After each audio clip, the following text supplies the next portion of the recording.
History repeats itself. I'm not trying to make those mistakes again. Whoa, no. Guys, Superlek beats Rodtang, one championship fight night, live on YouTube. And to be honest, I'm gonna get a lot of hate for this, but I think Superlek won the decision. I think he won the fight. One of the biggest factors is the knockdown that he had in round 2. Now, I'm not sure if they judge it collectively or they judge it round per round, but if we're doing this collectively, I think Superlek just pushed the envelope just a little bit more. I mean, he was coming forward. He was always throwing. He just had mischief everywhere. Rodtang was a little bit more technique fluent. He was a little bit more technique fluent. He was picking his shots, and he was landing. He was landing on Superlek.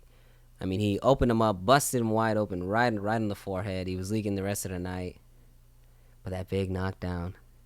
And one of the biggest factors, I think, as well, was the final combination from Superlek that he landed in the rest, that he landed in the last couple seconds of the fight. That's the last thing that the judges see, so that might have swayed him into his favor. But great showing of Muay Thai, nonetheless. I don't know how they judge Muay Thai fights. I mean, it's completely new to me. I do know I saw it was a 10 point must system. So someone has to win the round, someone has to lose the round. I don't know how many judges. Someone please educate me on this in the comments below. But for me, to be honest, 3 rounds for a championship fight, I mean, is that the standard? Is that the standard for one championship?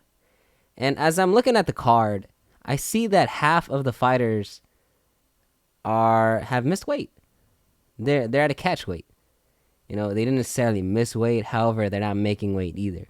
And what's the punishment towards missing weight?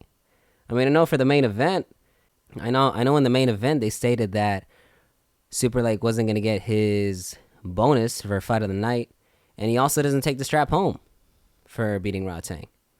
I mean, that in and of itself is punishment enough, but what about the rest of the fighters? I mean, there has to be something set up that makes missing weight an even bigger a bigger weight to carry. Not that more weight is good for a fighter that misses weight. This is a fight that they've been waiting 50 years for in the making. I think they had to remake this fight again.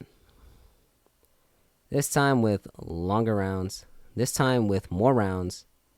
Me personally, it was my first event. It was my first event, and it was very reminiscent of Pride back in the day. They had the arena, they had the ring enveloped with all the fighters. Great respect, nice walkout, great production. I mean, as the fighters walk out, they had their music playing, they had the lights going, and everything was just fell into place really great. I mean, they won a new fan in me.